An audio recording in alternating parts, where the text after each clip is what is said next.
Yes, welcome students again in my YouTube channel. Hope you are enjoying online studies. Today we will start the chapter 5. The heading of the chapter is money and the next chapter is banking. As you know, the CBSE already cut the 30% of the syllabus. Then some part of the chapter is deducted from the syllabus, then which I will tell you in the separate video. Then let's start the chapter money. In this chapter we will cover the point number first, meaning and evolution of money. मैंने money का meaning देखेंगे और money का introduction क्यों हुआ. Second है form of money. Money is available in which kind of forms and supply of money, concept of money supply and measurement of money supply, ये देखेंगे. Okay, let's start the meaning and evolution of a money. देखो money क्या होता है. जो monetary system में आपके पास introduction हुआ कॉइन्स और जो रुपीस का है paper currency, before the introduction of the monetary system there are other exchange system. तो हमें why do we need money and other system of exchange? Because we need to exchange our goods and services. A single human being can not produce all the goods and services which he required. हमें जिन चीज़ों की आवश्यकता है, तो single person होने के नाते हम हर चीज़ को अवेलेबल खुद नहीं कर सकते. इतना सेल्फ डिपेंडेंट आत्मनिर्भर हम नहीं हो सकते. We need to purchase some goods and services from other, just like a barber. अब जो बार्बर है वो क्या कर सकता है, अपने फैमिली में हेयर कट सबका कर सकता है, तो हेयर कट वो किसी दूसरे पे डिपेंड नहीं है. बट फॉर अदर सर्विसेज, अगर उसको अपने बच्चों को स्कूल भेजना है तो टीचर पे डिपेंड करेगा. इलाज कराना है डॉक्टर पे डिपेंड करेगा. शॉपिंग या ग्रोसरी के लिए वो दूसरों पे डिपेंड करेगा. वीट के लिए फार्मर पे डिपेंड करेगा. But he can not produce all the goods. That is why we need to exchange. तो हमें हमारी गुड्स और सर्विसेज को दूसरी गुड्स और सर्विसेज जिनकी हमको रिक्वायरमेंट है उसमें हमें एक्सचेंज करना पड़ता है.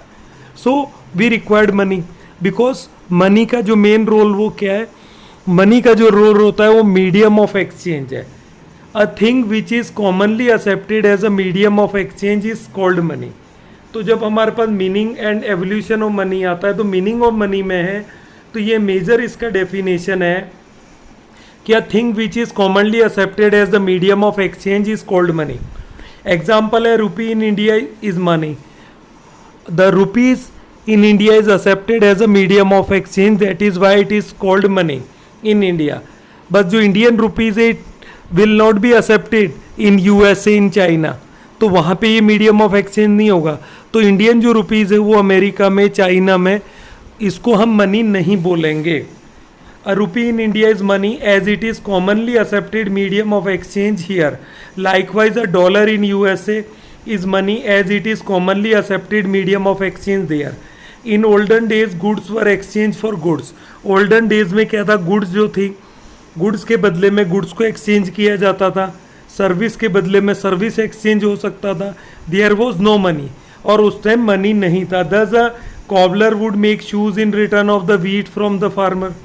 अब उस टाइम का अगर सोचेंगे, just think about on that time the barter system of जो एक्सचेंज था, उसमें कॉबलर अपने शूज़ को प्रिपेयर करता था, किसके लिए, फार्मर के लिए, और एक्सचेंज में उससे व्हीट लेता था. A farm worker would get grains as a reward of his labour. और जो फार्म में काम करने वाली लेबर थी वो बदले में जो फार्म प्रोडक्ट था, चाहे वो व्हीट हो, राइस हो या अदर जो भी क्रॉप था, उसी क्रॉप का एक हिस्सा एज अ सैलरी या एज अ लेबर वो एज अ रिवॉर्ड एक्सेप्ट करते थे. एंड सो ऑन, ऐसा ही चलता था. This system of exchange was known as barter system. तो बार्टर सिस्टम क्या था, a system in which goods and services were exchanged for goods and services. A person can exchange his goods and services with other person goods and service. This is known as barter system.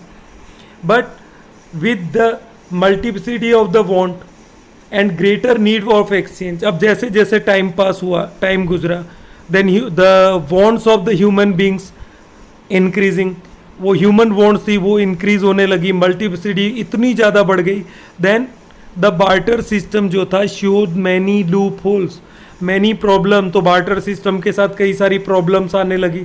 जैसे double coincidence of bonds था, उसमें आपको उस person को ढूंढना पड़ेगा जिसके पास वो चीज़ हो जो आपको रिक्वायर्ड हो, और उसके पास जो चीज़ है वो आपको रिक्वायर्ड हो। तो ये ऐसी प्रॉब्लम्स आने लगी। तो डबल कोइंसिडेंस ऑफ बॉन्ड था, ये बार्टर सिस्टम का मेजर प्रॉब्लम था। But with the multiplicity of bonds and greater need of exchange barter system, a system were goods were exchange of for goods. Barter system क्या था? जिसमें goods को goods के बदले में ही एक्सचेंज किया जाता था। Proved to be an inefficient system of exchange, ये इनएफिशिएंट सिस्टम ऑफ एक्सचेंज बन चुका था।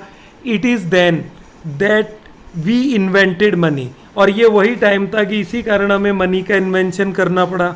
जैसे आपने सुना होगा, necessity is the mother of invention, आवश्यकता आविष्कार की जननी है।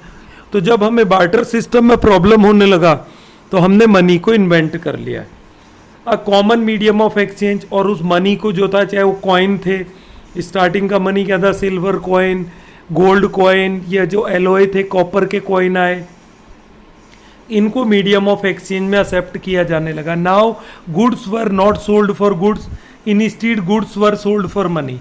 और अब गुड्स के बदले गुड्स को नहीं बेचा जाता है, अब पहले गुड्स को मनी से कन्वर्ट किया जाता है, एक्सचेंज किया जाता है, फिर उस मनी को गुड्स में कन्वर्ट किया जाता है।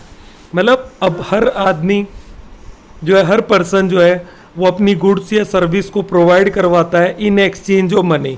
जब उसके पास मनी आता है तो उस मनी से दूसरी चीज़ें खरीदता है। Just like I am a teacher and I am providing my services in school and I am exchanging my services to money, और मैं उसके बदले में सैलरी लेता हूँ मनी में, और उस सैलरी से मैं अदर गुड्स और सर्विसेज जो भी मेरी वांट्स है मार्केट से इजीली परचेज कर सकता हूँ, because this money is accepted by all as a medium of exchange in our country. तो initially coins of gold and silver were introduce as money. शुरू में कॉइन्स जो थे गोल्ड और सिल्वर के, ये इंट्रोड्यूस हुए। सबिस्क्वेंटली एलॉय मेटल, उसके बाद एलॉय मेटल आया गोल्ड सिल्वर के बाद।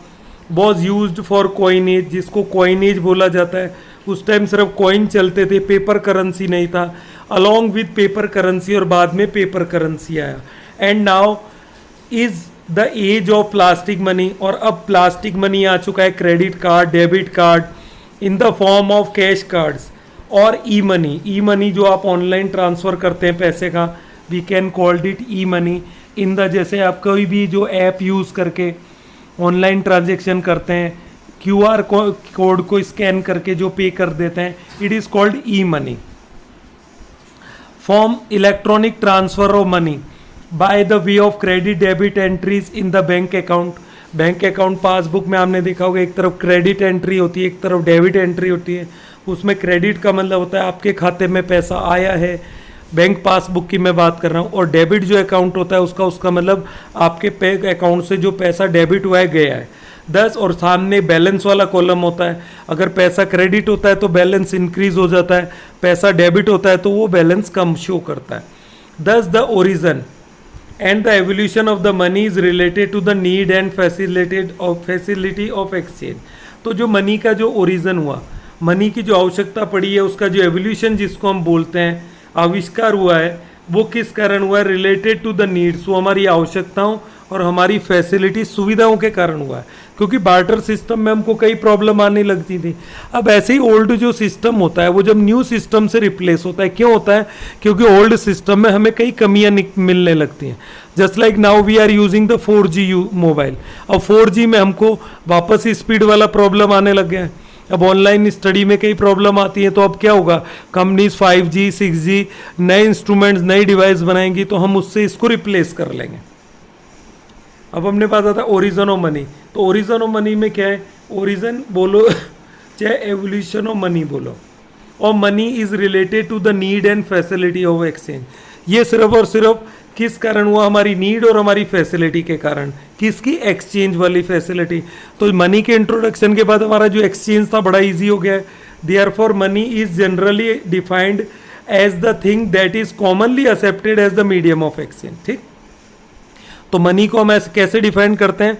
मनी जो कि इजीली एक्सेप्टेड हो मीडियम ऑफ एक्सचेंज के रूप में। ठीक, अब आता है दो initially invented as a medium of exchange, शुरुआत में मनी को हमने मीडियम ऑफ एक्सचेंज के रूप में एक्सेप्ट किया।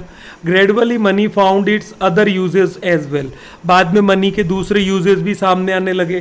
तो वो यूजेस क्या थे? First point, money is used as the store of value और money is used as an instrument of saving, मतलब बाद में मनी को सेविंग के इंस्ट्रूमेंट के रूप में भी इस्तेमाल करने लगा, क्योंकि बार्टर सिस्टम में जो सेविंग करना था बड़ा मुश्किल होने लगा था, कि बार्टर सिस्टम में आप सेविंग नहीं कर पाते थे, गुड्स को स्टोर करना आसान नहीं था, वो ख़राब हो सकती थी।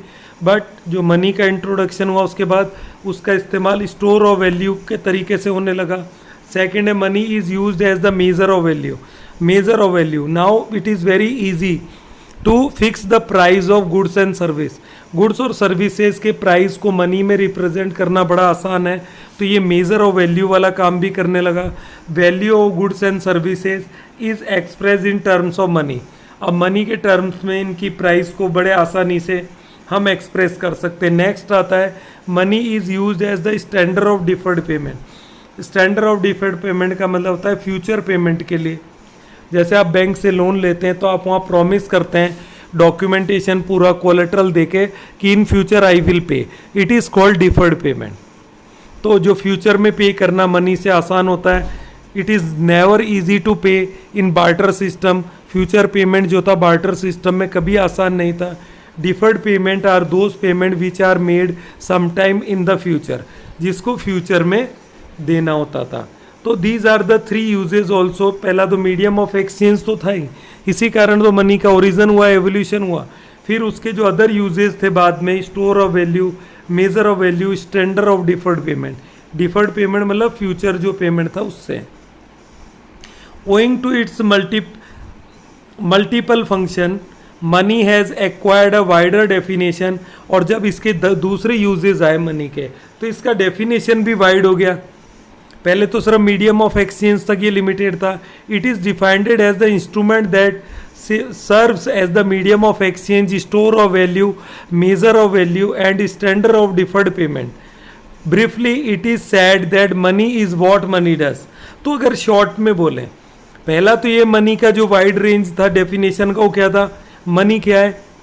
मनी वो है जो कि मीडियम ऑफ एक्सचेंज का काम करे, स्टोर ऑफ वैल्यू का काम करे, मेजरमेंट ऑफ वैल्यू का काम करे and standard of defer payment, मतलब जिससे फ्यूचर पेमेंट किया जा सके।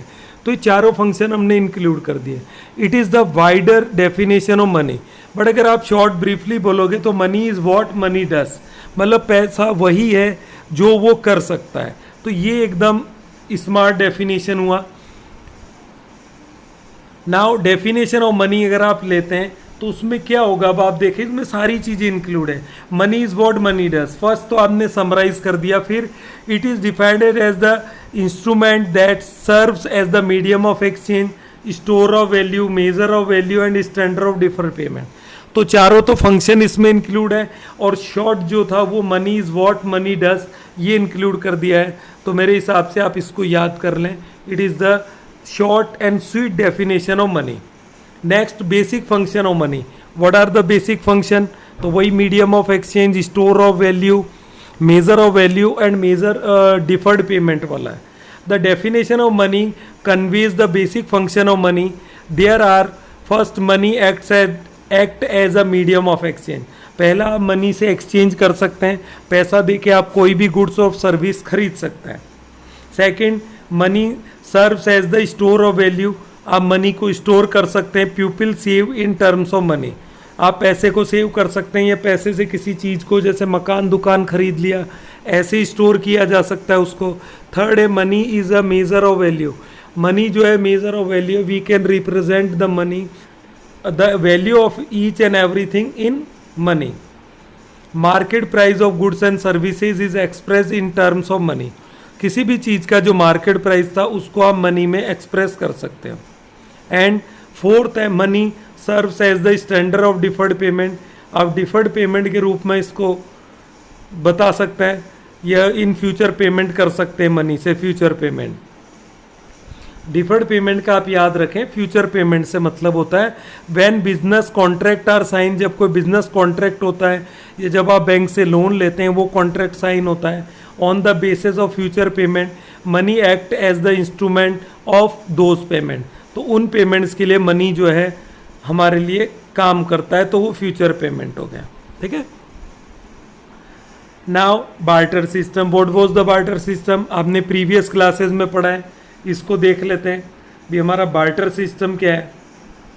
बार्टर सिस्टम हमारे पास वो एक्सचेंज सिस्टम था जिसमें गुड्स के बदले गुड्स एक्सचेंज होता था और सर्विस के बदले में सर्विस।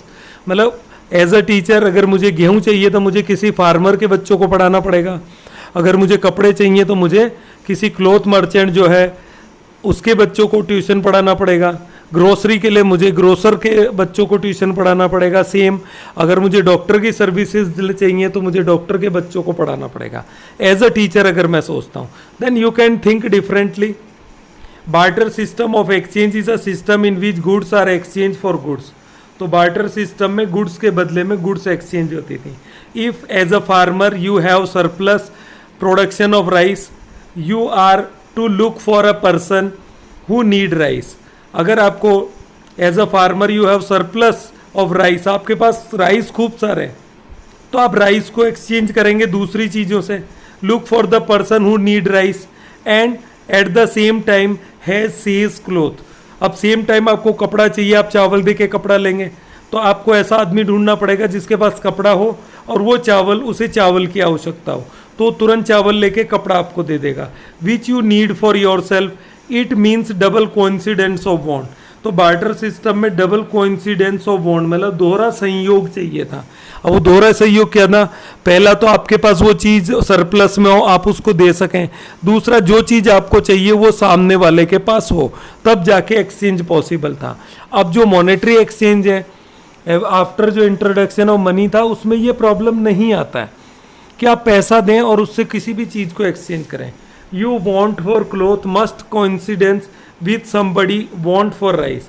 तो आपको अगर कपड़ा चाहिए तो आपको ये कोइंसिडेंस ढूंढना पड़ेगा कि जिसके पास कपड़ा है उसको राइस चाहिए, and you must have surplus of rice, और आपके पास राइस होने भी चाहिए देने के लिए, and somebody must have the surplus of cloth, और दूसरे के पास सरप्लस क्लोथ हो। हाउ डिफिकल्ट इट इज़, ये कितना डिफिकल्ट है। What do you do these days, आप उन दिनों में होते तो क्या करते। As a farmer you sell rice for money. आजकल तो क्या करते, किसान मॉनेटरी सिस्टम में पहले अपने राइस को बेच देते हैं और पैसा ले लेते हैं, फिर उस पैसे से कपड़ा खरीद लेते हैं, तो ये बड़ा आसान हो गया। पर बार्टर सिस्टम में ऐसा नहीं था, बार्टर सिस्टम में ऐसा नहीं था। And as a cloth merchant you sell your clothes for money, with money in hand you buy whatever you wish to buy. फिर बाद में आप जो चाहें वो खरीद सकते हैं। 10 rice is exchange for money, rice को आप मनी से एक्सचेंज कर सकते थे। Cloth is exchange for money, cloth को मनी से। अब कपड़ा बेचने वाला क्या करेगा, वो अपना कपड़ा बेच के पैसा ले लेगा, राइस वाला राइस बेच के पैसा ले लेगा। मॉनेटरी में दोनों के पास पैसा होगा, फिर वो उस पैसे से मार्केट में से किसी भी चीज को खरीद सकते हैं। बट बार्टर सिस्टम में अलग सिस्टम था, डबल कोइंसिडेंस का। Money acts as a common medium of exchange. Now such common medium of exchange exist in the CC economy, मतलब medium of exchange exist in the CC economy, मतलब commodity to commodity exchange economy. मतलब barter जो system था वो CC economy कहलाता था, उसमें commodity से कमोडिटी एक्सचेंज होता था, where goods are exchange for goods. तो क्लियरली है कि जब सीसी इकोनॉमी था, कमोडिटी टू कमोडिटी में जो प्रॉब्लम आई, उसी कारण से हमें नया सिस्टम जो मनी वाला था वो इंट्रोड्यूस करना पड़ा। सी स्टार्ट फॉर कमोडिटी, जो सी है, C stands for commodity. CC economy is the one in which commodities are exchange for commodities, और in which goods are exchange for goods, जिसमें गुड्स के बदले में गुड्स एक्सचेंज होता था। CC exchange refer to the barter system. तो CC जो exchange था ये कंप्लीटली बार्टर सिस्टम को रिप्रेजेंट करता है। Hence CC economy is an economy dominated by barter system of exchange. ठीक, तो ये सीसी इकोनॉमी अगर आपसे पूछता है what do mean by CC economy, तो ये बॉक्स में जो दिया गया है, तो इसका डायरेक्ट मतलब आपके पास क्या था, बार्टर सिस्टम से था, तो आप थोड़ा बहुत एग्जांपल से बार्टर सिस्टम को समझा दें. It depends on the weightage of the question कि क्वेश्चन 3 मार्क्स का है 4 मार्क्स का है. Yes, now drawback of the barter system.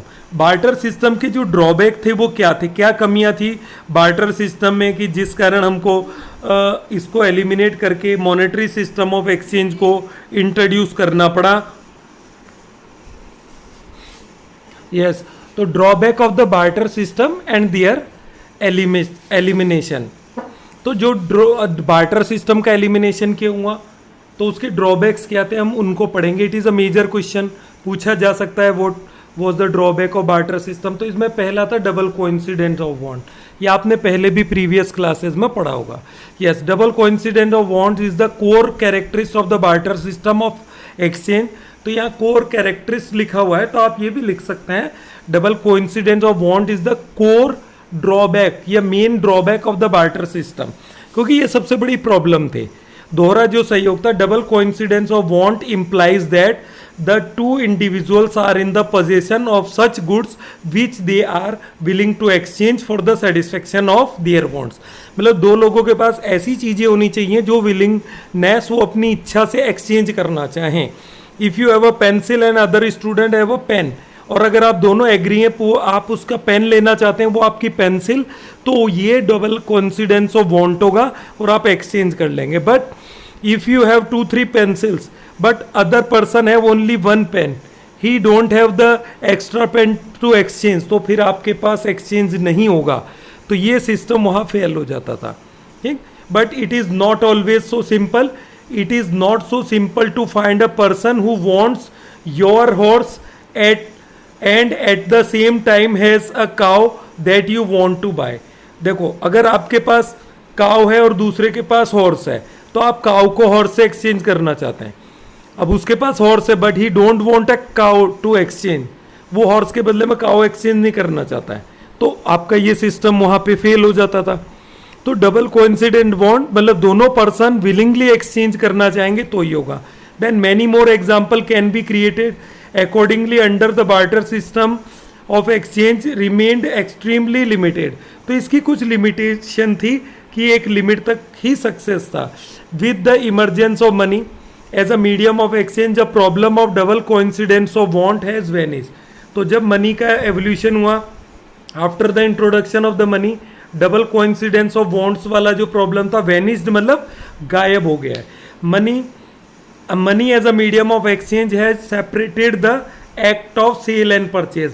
तो मनी ने एक्ट ऑफ सेल और जो परचेज के एक्ट को अलग अलग कर दिया है. बार्टर सिस्टम में क्या होता था, एट अ टाइम आपने किसी चीज को अपनी चीज को सेल किया और दूसरी को बाय किया, तो उसमें एक साथ सेल और परचेज होता था. बट जब मनी इंट्रोड्यूस हुआ तो मनी से क्या होता है, आप पैसा लेके जाते हो किसी चीज को परचेज कर लेते हो, तो ये परचेज वाला एक्ट हुआ. बट उस पैसे से वो जो पर्सन है वो 2 दिन बाद, 4 दिन बाद या 1 महीने बाद किसी चीज को खरीदेगा पैसा इकट्ठा करके, तो वो उसका जो परचेज वाला एक्ट तो एक साथ हो गया, पर सेल वाला जो एक्ट था वो बाद में होगा. ठीक, मतलब उसने पैसे से चीज को बेच दिया, ये एक एक्ट था, और वो जब उस माल को दोबारा खरीदेगा तो परचेजिंग वाला एक्ट अलग होगा. तो मनी के एवोल्यूशन के बाद सेल और परचेज वाला जो एक्ट था ये सेपरेट हो चुका है. सेकंड आता है अपने पास lack of common unit of value. अब बार्टर सिस्टम में क्या था, कॉमन यूनिट ऑफ वैल्यू नहीं था. अब आपको गेहूं से कुछ शूज़ को एक्सचेंज करना है वीट देके, तो अब वो शूज़ वाले ने फिक्स किया कि 10 किलो जो वीट होगा उसमें मैं शूज़ को एक्सचेंज करूंगा, तो ये वीट के टर्म्स में तो फिक्स हो गया. बट अब अगर कोई दूसरा पर्सन आया वो राइस लेके आ गया, तो राइस के बदले में उसने बोला राइस के लिए 8 kg लूंगा, तो डिफरेंट वैल्यूज हो जाती थी, क्योंकि commodity to commodity value change होगा. बट जब मनी का एवोल्यूशन हुआ तो मनी में क्या है, उसका प्राइस फिक्स हो गया. 10 रुपीज़ मतलब 10 रुपीज़, जब आप कॉइन्स दें चाहे रुपीज़ दें कुछ भी दें वो 10 रुपीज़ फिक्स हो गया. बट बार्टर सिस्टम में जो लैक ऑफ कॉमन यूनिट था वैल्यू का, कि एक फिक्स कर देना पॉसिबल नहीं था. What is the value of your car. अब यह एग्जांपल दिया गया आपकी कार की वैल्यू क्या है. You can reply 5 lakh. Can you give the same answer in the barter system of exchange. तो जब मॉनेटरी सिस्टम में तो आपने बता दिया मेरी कार की कीमत 5 लाख है, but you can not express the price of your car under barter system, certainly not. तो वहाँ आपको बदलना पड़ेगा इन terms of wheat, in terms of rice, in terms of some other goods and services, certainly not. Under such a system your car would be valued in terms of horse, cow, buffalo या फिर in terms of wheat and rice। इस term में अब आपको car में horse को करना है, हॉर्स से रिप्लेस करना बताना है, तो कहते हैं 10 घोड़ों के बराबर मेरे कार की बराबर कीमत है। गायें लेंगे तो 15 गायें के बराबर है। बफेलो में आप बता सकते हैं 15 बफेलो के बराबर हो, तो वो कॉमन यूनिट ना होके बदलेगा, simply because there is no money और a common unit of value. तो उस टाइम कॉमन यूनिट वैल्यू नहीं था बार्टर सिस्टम में। Evolution of money has given us a common unit of value and therefore a system of accounting. तो money ने हमको एक अकाउंटिंग सिस्टम दिया और कॉमन यूनिट जो दिया है वैल्यू का। थर्ड है डिफिकल्टी ऑफ फ्यूचर पेमेंट और कॉन्ट्रेक्चुअल पेमेंट। बार्टर सिस्टम में कॉन्ट्रेक्चुअल पेमेंट नहीं हो पाते थे, क्योंकि इन फ्यूचर आप उसी तरीके की गुड्स और सर्विस को कैसे दोगे, same kind of good and service can not B produce these days. दूसरा ये था कि आपको एक साथ पैसा देना है इकट्ठा करके, तो आप you can not store the goods. आप गुड्स को स्टोर करते थे, उनके खराब होने की नौबत आ जाती थी, चीज़ें खराब हो सकती थी।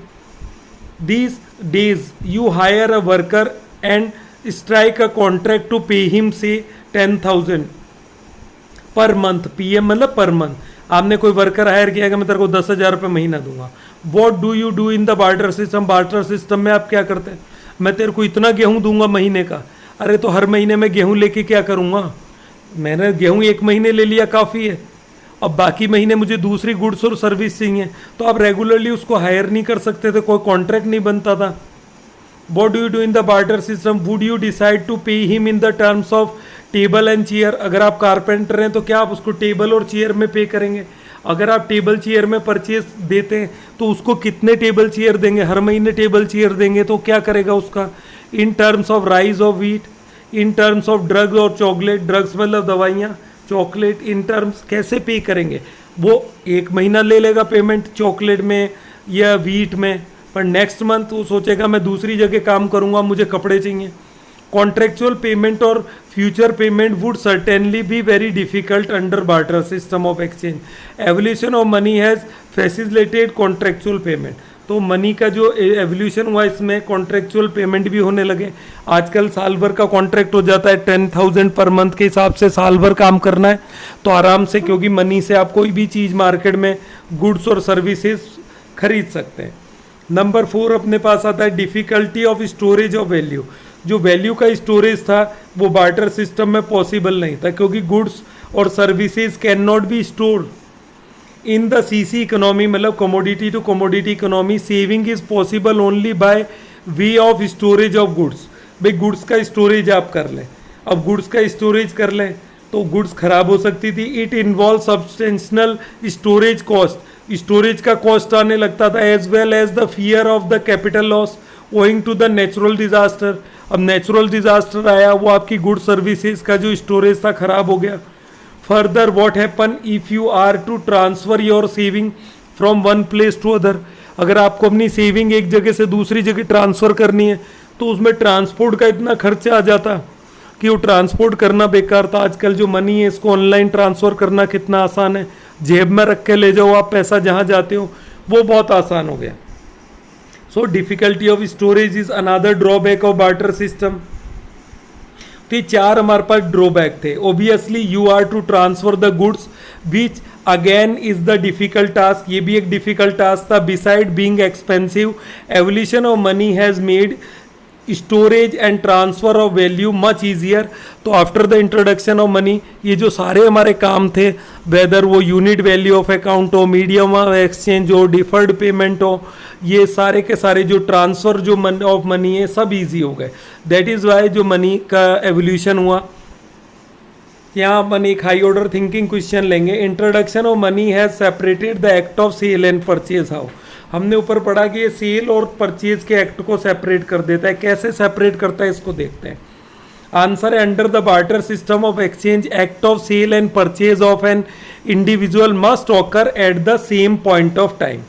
वो सेम पॉइंट ऑफ टाइम में होता है. To buy a thing an individual must at a same time sell something. Barter system में अगर आपको कोई चीज़ खरीदना है तो उसी टाइम आपके पास कोई चीज़ बेचने के लिए होनी चाहिए थी बाय द अदर पर्सन. जैसे आप एज अ फार्मर, आपके पास वीट है, आप उसको बेचना चाहते हैं सरप्लस वीट, और शूज़ लेना चाहते हैं, तो आपने at a time shoes purchase किया और तुरंत अपने वीट को बेच दिया. तो सेल और परचेज का एक्ट एट अ टाइम होता था. Also sale and purchase by individual must be of equal value. Sale और परचेज जो इक्वल वैल्यू में होता था, मतलब वो कंपेयर करके जब दोनों पक्ष रेडी होते थे. With the introduction of money as a medium of exchange an individual can buy a thing with money without selling anything. अब मनी से क्या होता है, आप कोई भी चीज कभी भी खरीद सकते विदाउट सेलिंग एनीथिंग, बिना कोई चीज बेचे हुआ. Same time likewise he can sell a thing for money without buying anything. अब वो दुकानदार है, वो भी अपनी चीज को बेच सकता है पैसे से, कोई बिना कोई चीज खरीदे. Thus, with the introduction of money, act of sale and purchase have been separated. मतलब आप दुकानदार का एग्जाम्पल लेंगे, दुकानदार से आपने 10 रुपए का पेन लिया तो उसने 10 रुपए लेके पेन बेच दिया, पर खरीदा कुछ भी नहीं. आपने उस टाइम वो पेन खरीदा पर बेचा कुछ नहीं, सिर्फ पैसे दिए, तो ये सेपरेट एक्ट हो गया. अब उस 10 रुपए से वो दुकानदार बाद में कुछ भी खरीदेगा अपने घर के लिए, और आपने जो है आपने जो चीज़ खरीद ही ली थी, तो ये एक्ट जो है सेपरेट हो गया. तो यहाँ ये आंसर इनफ है, और आप इसके साथ एग्जाम्पल जोड़ सकते हैं एक शॉपकीपर का. That's enough for this video. Let's see in the next video. I hope you will enjoy. You can ask your problem anytime.